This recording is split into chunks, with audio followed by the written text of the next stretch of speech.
In high school, I went on 3 mission trips, 2 of which were focused on helping the homeless. The most memorable one I went on was my senior year when I spent a week in New York City helping out with New York City Relief and the Bowery Mission. New York City Relief's website says, as of July 2020, the total number of homeless people in municipal shelters are 58,089. 39,585 of those are families, and 19,278 are children. These numbers are only for shelters. Thousands more go uncounted and unseen by the current system. New York City Relief is an organization that has been around for over 50 years.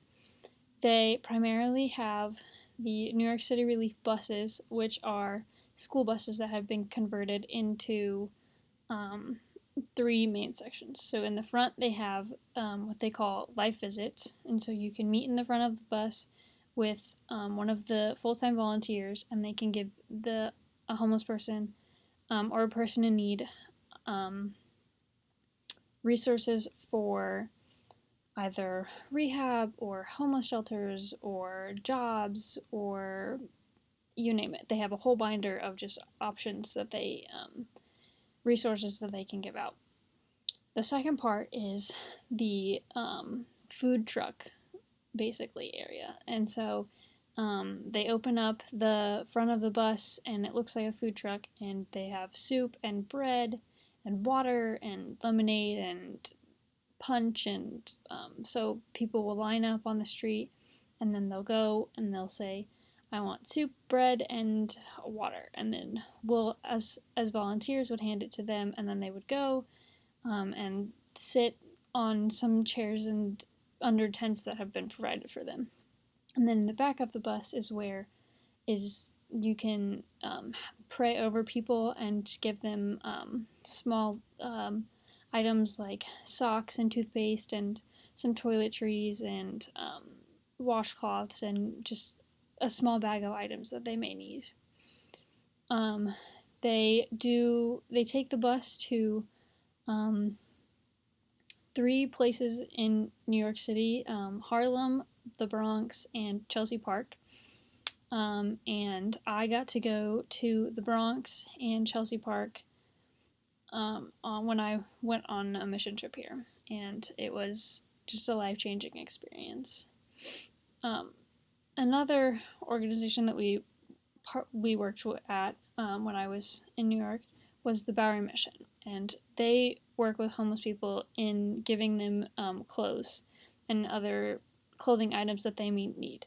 So I worked in the back where I was sorting clothes that had been donated and putting them on hangers and getting them ready to be picked up by any person that was about to come through and do some shopping. I also was just walking around in the waiting area, talking with people, asking them if they needed any water or anything, and just listening to them and talking with them about their life experiences.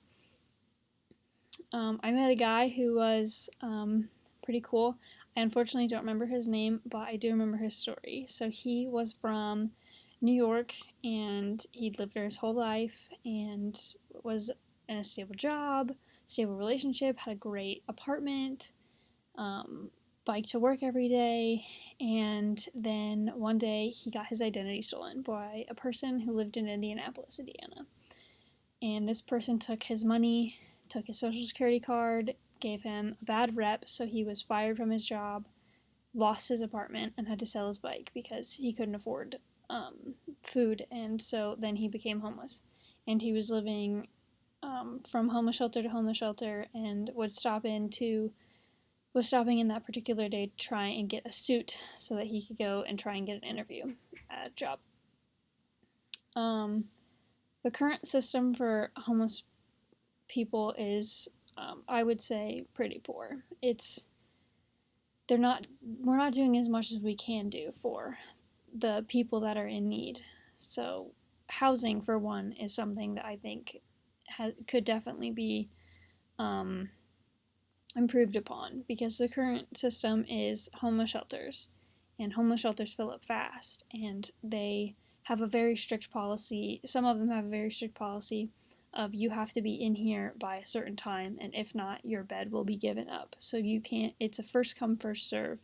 You don't get to reserve a spot. If you miss last call, you miss the deadline, then you're out. You don't have anywhere to sleep for that night. But there is a an organization in Oregon called Opportunity Village Eugene, which is a tiny house community in Eugene, Oregon, that provides tiny homes for people who have been previously homeless. And this is on the Renewal Project website. So they build these tiny homes and then let homeless people stay in them for as long as they need to get back on their feet. And I think that this is a great opportunity because it gives them a sense of what life was like before they became homeless, and helps them realize that things can get better, and this is the first step into getting back to normalcy, which is great. I think that big cities should work on maybe replicating, not necessarily tiny homes, but maybe mobile homes or a cheaper alternative to like buy a lot and put a bunch of mobile homes and just have people come and stay, and then get them back on their feet, and then they'll move out and move on and become get a sense of normalcy back in their life, which would be better than the current system. Another thing that I think could be improved upon is getting a better system for treating addicts and recovering addicts. I had some firsthand experience with working near a methadone clinic when I was in New York, and it was very eye-opening. I had never really seen a methadone clinic before, and some of it was heartbreaking because there were just lots of people that had been addicted to heroin or other substances and had gone into a rehab clinic and were trying to work their way into out of this addiction. And the people that were addicted to heroin, especially, they give them methadone, which is heroin in smaller amounts, to hopefully wean them off of heroin. And the clinic that we worked nearby was a free clinic, and then they would give people methadone up to 30 milligrams, and then once they got to 30 milligrams, you had to start paying. So it was free up until 30 milligrams, then they had to pay for the additional to continue the process of battling this addiction. And I think that that's just terrible because some people can't pay for it, and they're trying to get better, and they're trying to help themselves and beat this addiction, and then to ask them to pay to fully battle this addiction is just, I think it's stupid, honestly, because it's just, you shouldn't make someone pay to fully beat an addiction. So I think that some alternative to that would be beneficial. So in conclusion, I think that there could be more affordable housing in big cities where homelessness is an issue, and also there could be a way better system of treating addicts.